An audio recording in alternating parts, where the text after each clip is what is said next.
오늘 이제 8월 4일입니다. 오늘 이제 콜로라도와의 경기 샌디에고가 승리를 거두면서 대승을 거두면서 이제 5연승 또 신바람을 달리게 됐는데요. 오늘 이제 승리의 이 배경에는 또 트레이드로 영입해 온 선수들이 있었기 때문에 조금 더 의미가 있는 그런 경기가 아니었나 싶습니다. 네, 일단 김하성 선수의 성적을 살펴보면 오늘 9번 유격수로 선발 출전을 했고요. 4타수 1안타, 마지막 타석에서 안타를 기록하면서 시즌 타율 2할 4푼 9리 유지할 수 있었습니다. 맞습니다. 이제 마지막 타석이었죠. 이제 8회 주자 없는 상황에서 상대 불펜 카를로스 에스테베스 선수의 집중하세요. 98.7마일, 반올림은 이제 99마일입니다. 그래요. 99마일짜리 페스트볼을 이렇게 간결하게 딱 끊어쳐서 깔끔한 안타 만들어냈는데, 뭐 다들 이제는 뭐 김하성 선수한테 94마일을 던져? 겁대가 이거 없구만 뭐 이러시지만 99마일, 뭐 98마일 이건 좀 다르잖아요. 요새 이런 90마일 후반대 공들도 김하성 선수가 안타로 때려내고 있어요.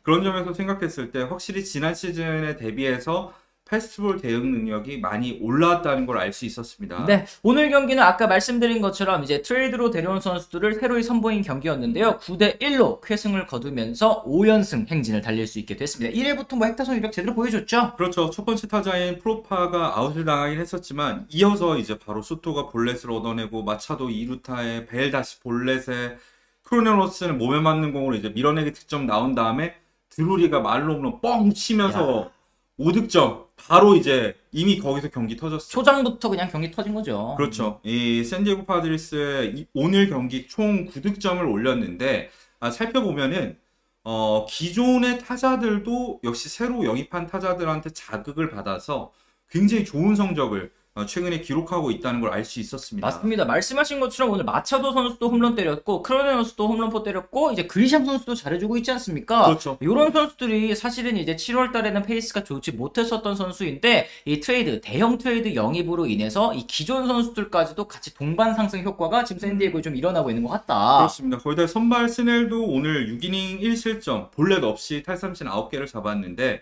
스넬이 사실 뭐 시즌 초반에 정말 부진했던 기간이 길긴 했습니다만 최근 6경기로 좁혀서 봤을 때는 2점대 중반 평균 자책점에 패가 없어요.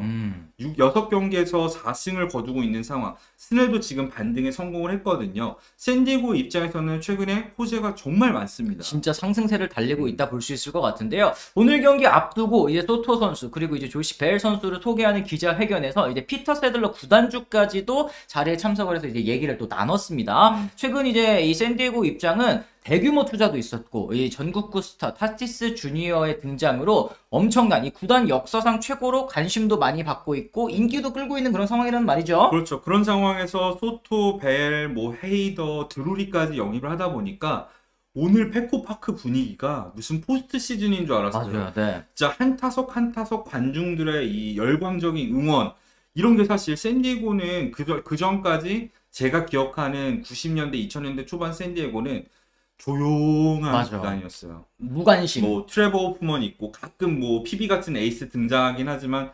조용하게 이런 구단이었는데 지금은 정말 열광적인 팬덤을 모은 구단으로 탈바꿈이 됐죠. 들썩들썩하지 않습니까? 그렇습니다. 네, 이 세들러 구단주가 나한테 돈이 충분하냐고 묻는 팬들 본 적 없다. 근데 이건 왜 이런 얘기가 왜 나왔냐면 사실 저희가 소토 영입 가능할까요? 아니 어려울까요? 이렇게 얘기를 했던 게 지금 이미 2억 3천만 달러 사치세 라인을 넘어선 상황이기 때문에 이건 구단주의 결심이 있어야 결단이 있어야지만 이게 영입이 이루어질 수 있을 것이다. 얘기를 했거든요. 그런데 투자가 있으면 최근에는 투자가 있으면 그만큼의 더 이상의 이 수익으로 돌아오는 구단이 이제 샌디에고다 이런 얘기를 또 했습니다. 그렇죠. 일단 평균 관중이 메이저리그 전체 30개 구단 가운데 5위로 뛰어 올랐어요. 그런 상황에서 이제 스폰서십도 굉장히 많이 따내고 있고 팬들도 이제 굿즈를 많이 사주고 하다 보니까 이 샌디에고의 매출 자체가 이전이랑은 비교도 할 수 없을 만큼 높아진 상황이라고 하더라고요. 그러게요. 선수를 영입할 때마다 매출이 증가하고 있다. 이런 건 사실 진짜 빅마켓 구단들만 좀 보여주는 그런 상황인데 샌디에고도 현재까지는 진짜 구단 역사상 최고의 인기를 끌고 있다고 말씀드릴 수 있겠습니다. 뭐 사실 샌디에고 구단 입장에서는 정말 특별한 순간이라고 할 수 있겠죠. 단순히 구성원뿐만 아니라 팬들 입장에서도 샌디에고 팬들이 이렇게까지 팀 전력이 좋아질 줄 사실 올드 팬들이라면 기대하기 쉽지 않았을 그러니까요. 텐데 네. 정말 역대급 전력을 어쨌든 구단 역사상으로 따졌을 땐 역대급 전력을 구축하는 데 성공을 했습니다. 맞습니다. 이제 후안 소토 역시도 우리를 상대하는 거 정말 힘들 것이다. 상대 투수들에게 행운을 빕니다. 그렇죠. 2019년의 우승 경험을 이 팀에 가져오겠다라고 이제 또 얘기를 했습니다. 그리고 조시벨 역시 포스트 시즌 경쟁 중인 팀에서 더 많은 이 열정을 느끼고 있다. 새 기회를 얻어서 설렌다 이런 말을 했으니까 팀의 사기가 지금 굉장히 올라간 상황이라는 거죠. 맞습니다. 자, 그러다 보니까 이제 김하성 선수가 과연 한국인 야수 최초로 월드 시리즈 무대 우승까지도 바라볼 수 있겠느냐라는 얘기가 지금 나오고 있는 것 같습니다. 사실 한국인 메이저리거 중에 김병현 선수만 2차례 월드 시리즈 우승을 차지를 했고 최지만 선수 같은 경우에는 지난 2020 시즌 월드 시리즈 무대를 밟았지만 준우승에 또 그치지 않았습니까? 그렇죠. 김하성 선수 이 샌디에고가 지금 우승 도전하게 된다면 만약 우승까지 이뤄내게 된다면 한국인 야수로서는 처음으로 우승반을 끼게 되는 건데 좀 그렇죠. 약간 설레발처럼 느껴지기도 해요. 과연 우승이 가능할까? 뭐 아직 김하성 선수의 이 남은 계약 기간도 이제 올 시즌 포함해서 3년이 남았고 소토 같은 경우에도 이제 올 시즌 막판까지 쳤을 때 2년 반이 남았잖아요. 이 전력을 뭐 올 시즌에만 유지할 수 있다 이게 아니라 계속적으로 월드 시리즈에 도전할 수 있는 전력을 구축했기 때문에 충분히 저는 한번 기대해 볼 만하다고 생각을 합니다. 맞습니다. 일단은 올 시즌부터 좀 얘기를 해봐야 될 것 같은데 이 타티스 선수가 조만간 복귀 예정이지 않습니까? 그렇죠. 타티스가 대부분의 수비 훈련을 유격수로 치르고 있다라는 소식도 있습니다. 뭐 외야수 훈련도 병행은 하긴 하지만 어쨌든 주 포지션, 원래 포지션이 뭐 유격수이기 때문에 이건 어찌 보면 좀 당연한 얘기라고도 할 수 있겠죠.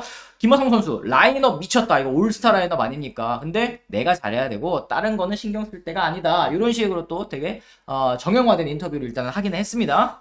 사실 김하성 선수 같은 경우는 이제 포지션에 대해서 위기의식을 느낄 수밖에 없는 상황이고 그래서 그런지 몰라도 진짜 최근에 미친 듯한 불방망이를 휘두르고 있거든요. 경쟁. 7월 전체 성적 자체도 3할을 넘겼고요. 지금 8월에도 어제의 경기 4안타 포함해서 최근 7경기 타율이 3할 7푼이 넘습니다. 이 김하성 선수도 포지션 경쟁인 가운데 자기가 할 수 있는 최선은 다하고 있어요. 오늘 마지막 타석에서 안타 때려내는 거 보세요. 그러면서 WAR이 3.3승이 됐습니다. 4승 하면 돈값 하는 거 아닌가요? 이런 제가 커뮤니티 글을 봤는데 네. 4승은요 일반적으로 올스타 레벨 선수들이 기록하는 WAR이에요. 정말 잘하고 있고 일단 최선을 다하다 보면 뭐 타티스 주니어의 포지션이 바뀔 수도 있는 거고 아니면 타티스 주니어가 유격수로 오더라도 다양한 방식으로 이제 활용을 할 수 있는 거고 어차피 타티스 주니어는 풀타임 유격수를 보기에는 몸 상태가 불안할 수밖에 없어요. 지명타자로 많이 갈 수 있는 상황에서 김하성 선수한테도 분명히 앞으로도 기회가 계속 올 거라고 저는 생각을 합니다. 맞습니다. 오히려 김하성 선수의 마인드가 저는 굉장히 좋았던 게 아직 나는 나이도 젊고 커리어도 많이 남았기 때문에 지금처럼 이 좋은 선수들과 같이 뛰고 배우는 것이 앞으로의 선수 생활에서도 오래 쭉 갈 것 같다 이런 얘기를 했거든요. 맨 처음에 뭐 마차도도 있고 타티스도 있는 샌디에고 왜 골라간 거야? 얘기했을 때도 이렇게 똑같이 얘기하지 않았습니까? 맞아요. 매년 발전하는 모습을 보여주고 있는 김하성 선수이기 때문에 뭐 소토라든지 베리라든지 드루라든지 이런 야수 보강이 이루어진 거 김하성 선수 개인에게도 뭐 장기적으로 봤을 땐 더 좋은 일이 아닐까 생각을 좀 해보게 됩니다. 네, 그리고 프렐러 단장 역시 이제 인터뷰를 통해서 이 타티스 주니어의 포지션이 유격수로 확정되진 않았다라고 얘기를 했으니까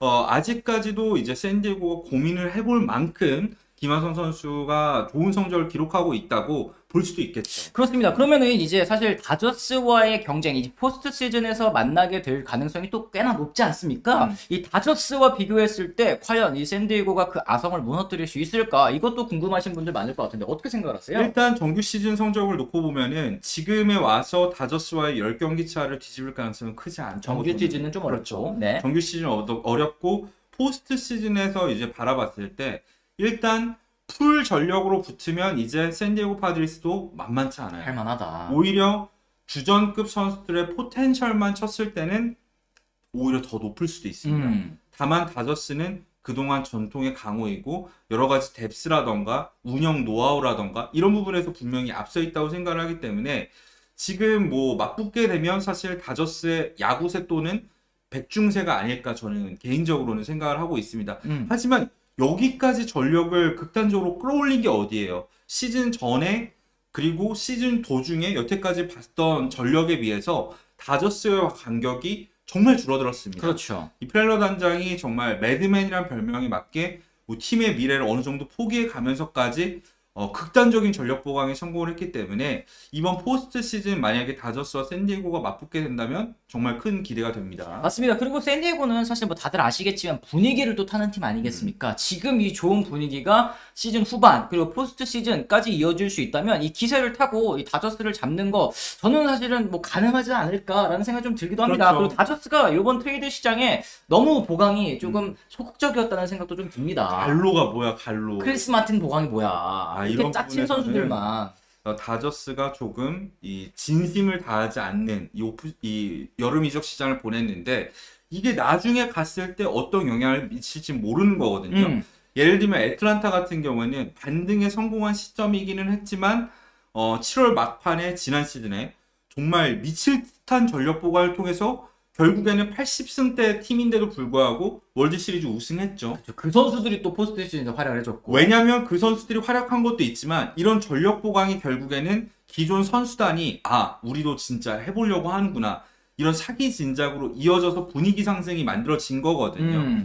그런 측면에서 봤을 때 샌디에고도 올 시즌 확실히 기대해볼 만합니다. 맞습니다. 예, 여러분들께서 생각하시기에는 이제 다저스와 샌디에고 이 맞대결 붙으면 어느 팀이 과연 이길까? 앞으로 또 3연전이 내일 모레부터 또 시작이 되거든요. 그렇죠. 굉장히 또 궁금합니다. 그 결과가 진짜 이제는 뭐 미리 보는 뭐 내셔널리그 챔피언십 시리즈다라고도 이제 볼 수 있을 것 같은데 이 다음 이 3연전 결과도 정말 좀 궁금한 그런 상황이 또 됐습니다. 자, 앞으로 뭐 저희가 김하성 선수 그리고 이제 샌디에고의 이 행보에 대해서는 계속해서 좀 관심을 갖고 지켜보도록 하겠습니다. 여러분들도 또 댓글을 통해서 여러 가지 의견 남겨주시면 좋을 것 같습니다. 저희는 그럼 또 다음 컨텐츠로 다시 돌아오겠다는 말씀 전해드리면서요. 오늘은 이만 물러가 보도록 하겠습니다. 지금까지 시청해주신 분들 모두 감사합니다. 고맙습니다.